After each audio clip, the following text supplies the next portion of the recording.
Shelter by Naoise Murphy.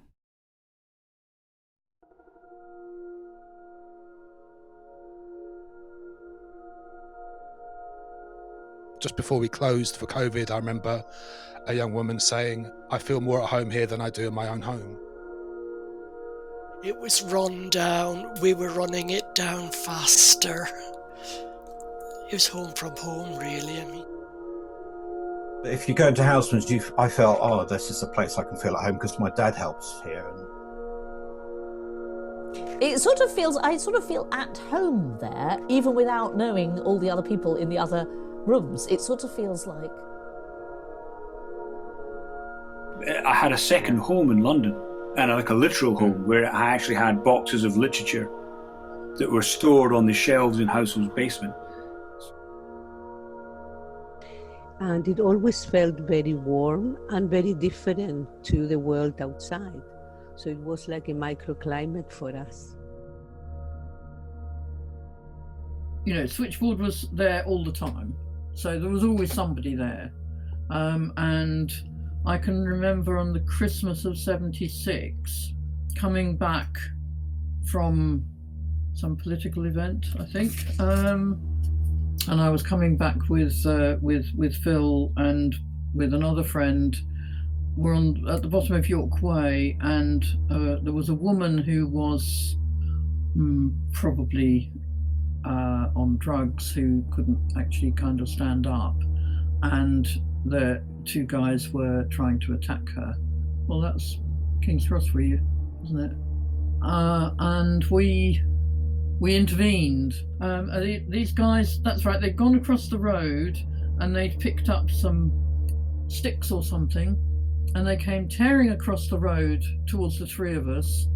And Phil went one way and Christian went the other way. And I, because my experience of violence was domestic violence, I stood there thinking, but they don't know me. Why are they going to hit me? But they did. And broke my glasses and obviously scared me. And I, no sign of Phil or Christian, who had obviously, I mean, wasn't their finest moment. And I went to 5 Cally Road and leaned on the switchboard doorbell and got taken in, and said, you know, was probably crying and a little bit. Might have you? I think I even had a nosebleed as well, which always looks worse than it actually is. But so that was a kind of thing that you knew you could do in that building because there was always somebody there.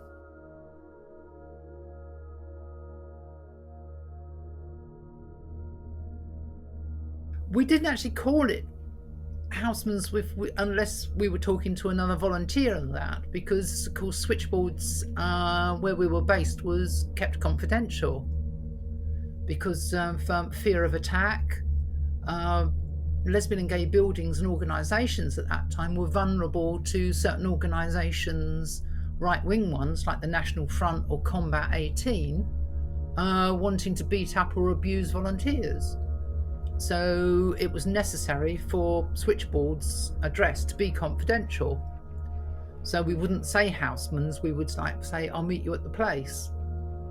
I did a show in 1978 for London Weekend Television, which was about me going in on my last day at work for London Transport in a female guards uniform, right? Wearing a little cap and a dress, and having gone through the whole thing of saying, you know, as women are now allowed to become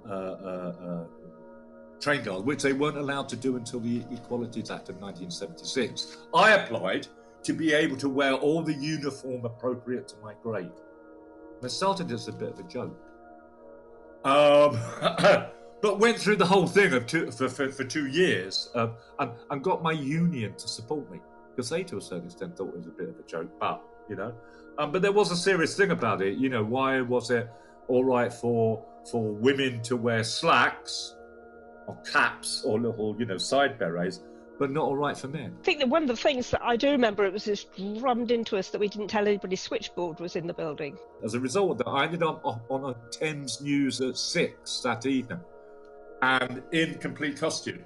And And after that, they were supposed to give me a car to take me home, right?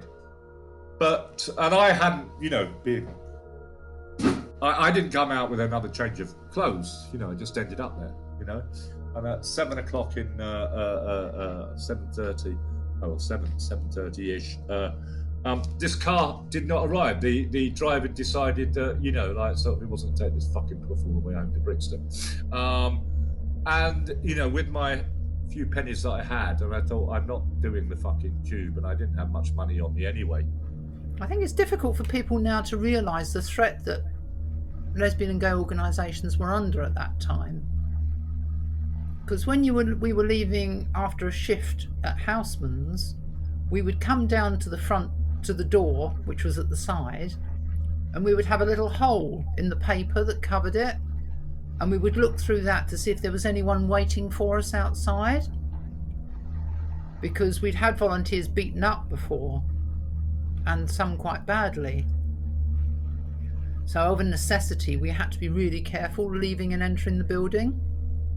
So I phoned up Switchboard and actually got through and explained my situation. I said, look, I know where you are, and I know where the building is, and I've been there before, and I know you're not supposed to make calls, but can I just sit there, in the corner for an hour, or so, until friends that I know are going to end up at the what was then the Central Station GLF disco, which is now Central Station, but then was called something else, at the top of the road. So very sweetly, they broke all the rules and said, yeah, sure, come along, So I sat there for an hour listening to the calls until the disco had opened. I could go up the road, and people had brought me up a change of clothes, and I could have a beer.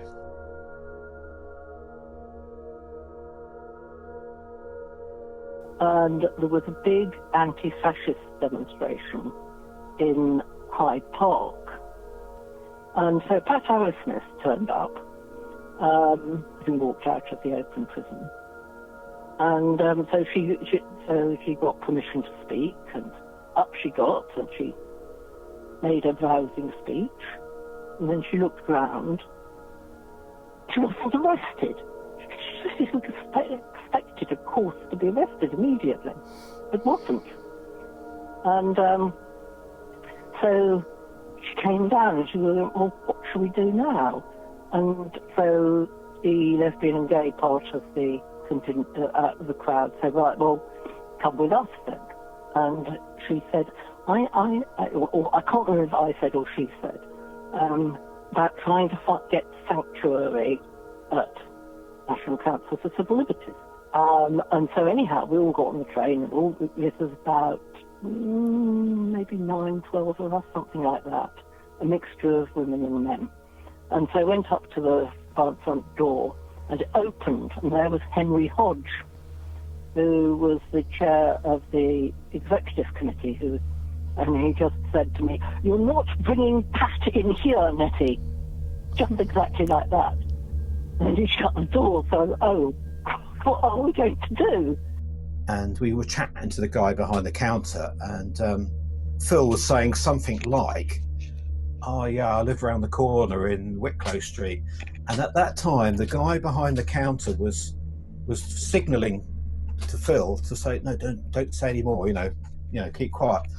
And the reason was, I turned around, there was a policeman behind us, a policeman in uniform.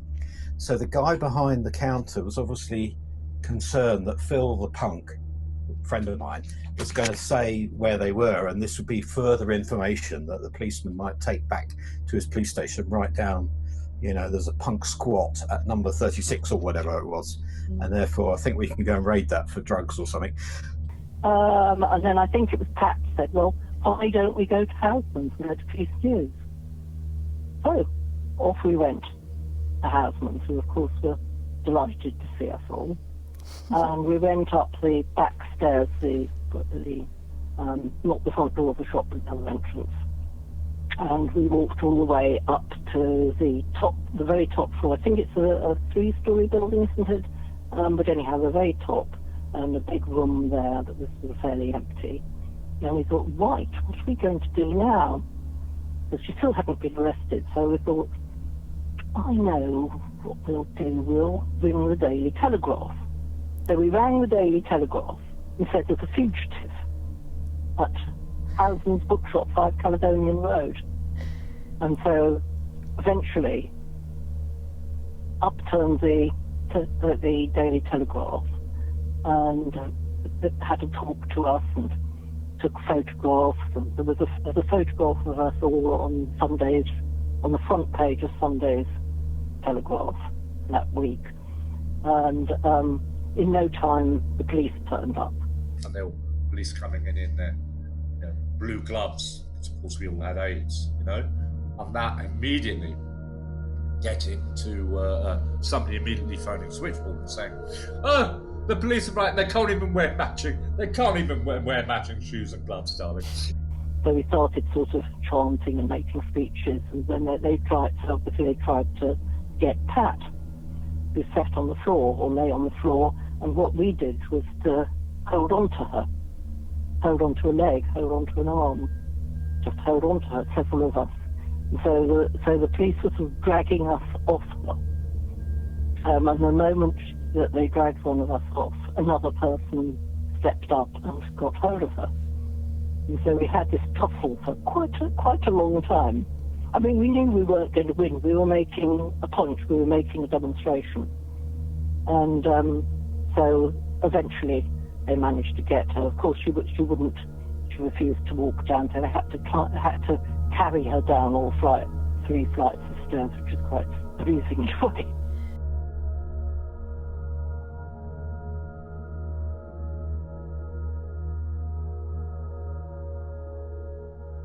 As I said earlier, it was a safe place. You knew that you got behind once you got in that door. However wacky people might think your views were, this was a place where you would find support. It was used as a refuge sometimes for overnight people. We had to deal with lots of young male prostitutes who were hanging around King's Cross and Euston Station and discovered the GLF office, and they would come and bend our ears for a while on what they were doing and why and so on, and they'd all be made a cup of tea or a cup of coffee, and one would spend some time listening to their stories. And these kids were sort of homeless as well. I would think people involved in Extinction Rebellion today, the Occupy movement that was, Black Lives Matter, I would think they too would find a home.